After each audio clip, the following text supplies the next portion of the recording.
রবীন্দ্রভারতী বিশ্ববিদ্যালয় থেকে ডিস্ট্যান্স মোডে যারা হিস্ট্রিতে সেম 3-তে এমএ পড়াশোনা করছো তাদের উদ্দেশ্যে আজকের আমার এই ছোট্ট ক্লাসটি নিয়ে চলে এসেছি। আজকের এই ক্লাসে মূলত থার্ড সেমিস্টারের ফাইনাল এক্সামিনেশনের সাজেশন আমি তোমাদের সঙ্গে শেয়ার করতে চলেছি। পার্টিকুলারলি সিসি 3.3 এই যে পেপারটি তোমাদের রয়েছে সেই পেপারের কিছু গুরুত্বপূর্ণ প্রশ্ন তোমাদের সামনে রাখবো, যেগুলো ডেফিনেটলি তোমাদের ফাইনাল এক্সামিনেশনে উপকারে আসবে। তো সময় অপচয় একেবারে না করে তোমরা খাতা পেন নিয়ে রেডি হয়ে যাও এবং যে সমস্ত প্রশ্নগুলো আমি শেয়ার করছি ইউনিট ধরে ধরে সেগুলো একটু লিখে নেওয়ার চেষ্টা করো।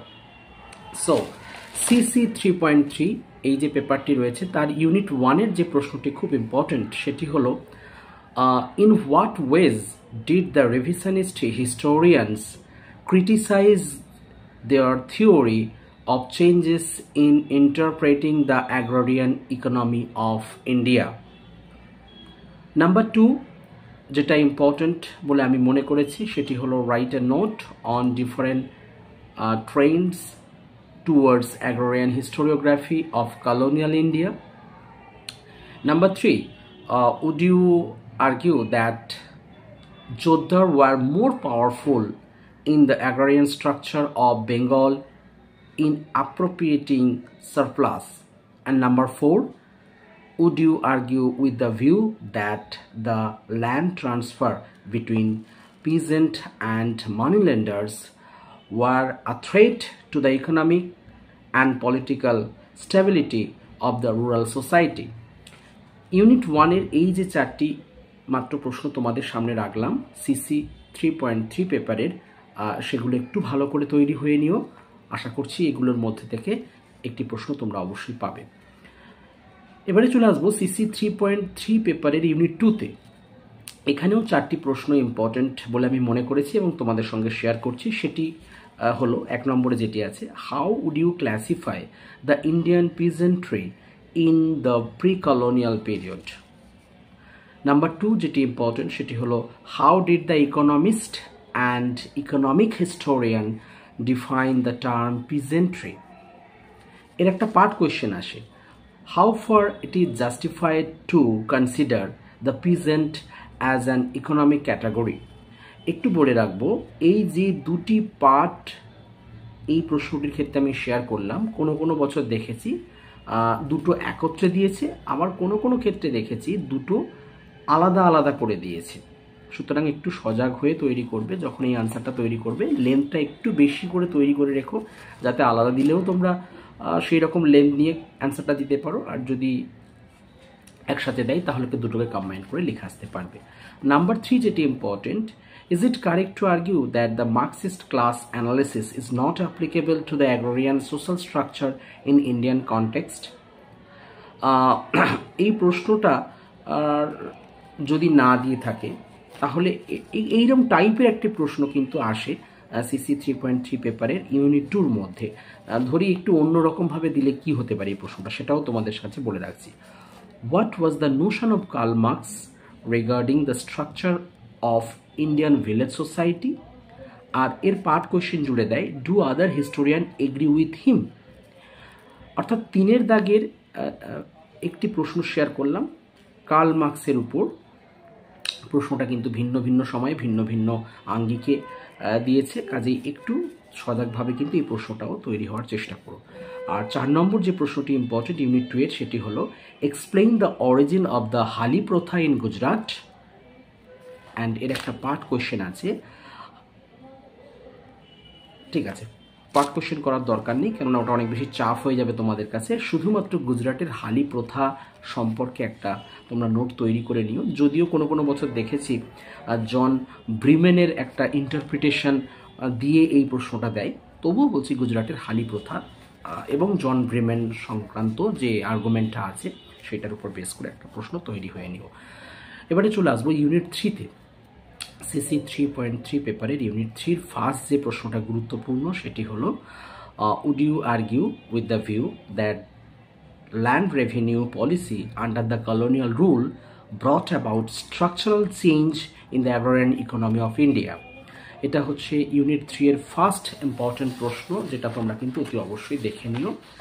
ইউনিট 3 এর যে পরের কয়েকটা গুরুত্বপূর্ণ প্রশ্ন, যেমন ধরো 2 নম্বরে রেখেছি, in what ways did the historian, এখানে অনেক ক্ষেত্রে নাম উল্লেখ করে দিতে পারে, B Chaudhuri, Binoybhushan Chaudhuri, interpret that the zamindars were more powerful in appropriating the rural surplus.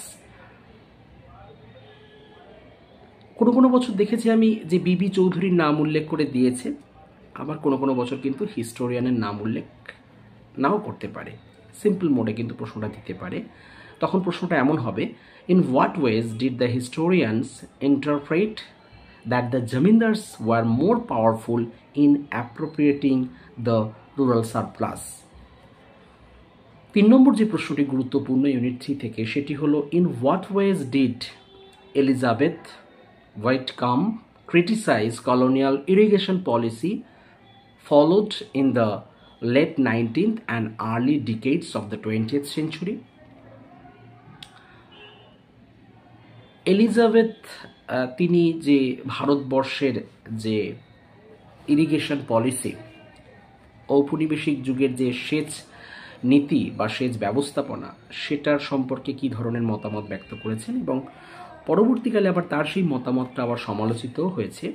কাজেই সেক্ষেত্রে একটা পার্ট কোনো বছর জুড়ে দিয়েছে, যেমন how did Yen criticise her view, বা পরবর্তীকালের ঐতিহাসিকরা তার আবার মতামতকে কীভাবে ক্রিটিসাইজ করেছে সেভাবেও একটা প্রশ্ন দিতে পারে।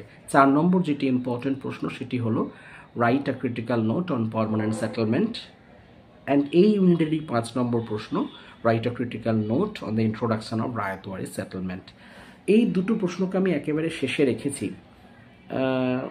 উপরের 3টে প্রশ্ন খুব বেশি গুরুত্ব সহকারে দেখবে, নিচের দুটো কিন্তু একটু চোখ বুলিয়ে রাখবে। তার কারণ এই ইউনিটের মধ্যেই আমি দেখছি কিন্তু যে ঔপনিবেশিক ভারতের যে ভূমি বন্দোবস্ত, তার উপরে কিন্তু একটা বড় ডিসকাশন আছে, এবং ঔপনিবেশিক ভারতের ভূমি বন্দোবস্ত মানেই কিন্তু সেই চিরস্থায়ী বন্দোবস্ত, সেই রায়তওয়ারি বন্দোবস্ত এবং অন্যান্য যে সমস্ত ব্যবস্থাপনাগুলো ছিল। তো হতেই পারে এই দুটো থেকে কোনো একটা উল্লেখ করে প্রশ্ন একটা থ্রো করে দিল, বা অ্যাজ এ হোল যে এগুলোকে মিলিয়ে মিশিয়ে একটা ঔপনিবেশিক ভারতের ভূমি রাজস্ব ব্যবস্থাপনা বা ভূমি বন্দোবস্ত বলে একটা দিতে পারে।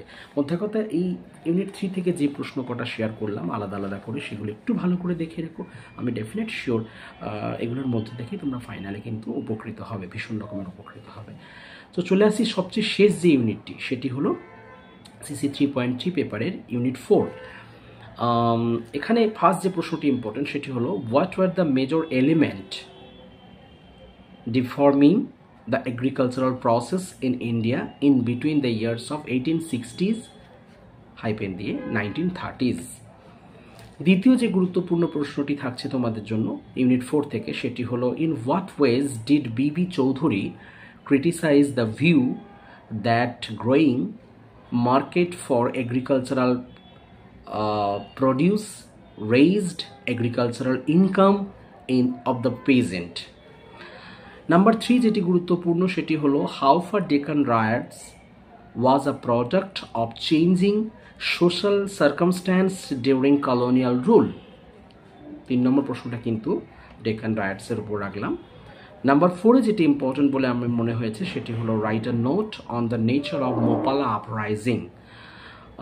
যেহেতু এই ইউনিটটার মধ্যে কিছু পিজেন্ট রিভোল্টকে অ্যাড্রেস করা হয়েছে, সেখানে কিন্তু ডেকান রায়টস, মোপালা রায়টস এগুলো কিন্তু ইম্পর্টেন্ট, আগেও এসছে, তাই এগুলোকে আমি দিয়ে রাখলাম, শেয়ার করে রাখলাম। অ্যান্ড ইউনিট 4-এর সবচেয়ে শেষ প্রশ্ন যেটি ইম্পর্টেন্ট, সেটি হলো, do you think that religion played an important role in the major peasant uprising of 19th century India? এটি হলো ইউনিট 4-এর শেষ ইম্পর্টেন্ট প্রশ্ন। তো খুব বেশি সময় এখানে অপচয় আমি না করে একেবারে স্ট্রেট কাট সিসি 3.3 পেপারের যে ফাইনাল সাজেশন থার্ড সেমিস্টারের ছেলে মেয়েদের জন্য, তোমরা যারা 2025-এ ফাইনাল এক্সামে অ্যাপিয়ার করতে চলেছো কয়েক মাস ব্যবধানে, তারা কিন্তু খুব ভালো করে দেখে রেখো এবং তৈরি হয়ে নেওয়ার চেষ্টা করো। এখনও যথেষ্ট সময় আছে হাতে তোমাদের, আশা করছি কোনো অসুবিধা হবে না যতটুকু সময় আমাদের হাতে আছে। আর প্রত্যেকে ভালো থেকো, একইভাবে বলবো মন দিয়ে পড়াশোনা করো, খুব ভালো রেজাল্ট করো, এটাই আমার আলটিমেট পাওয়া তোমাদের কাছ থেকে। Best of luck. ক্লাসটি শেষ করলাম।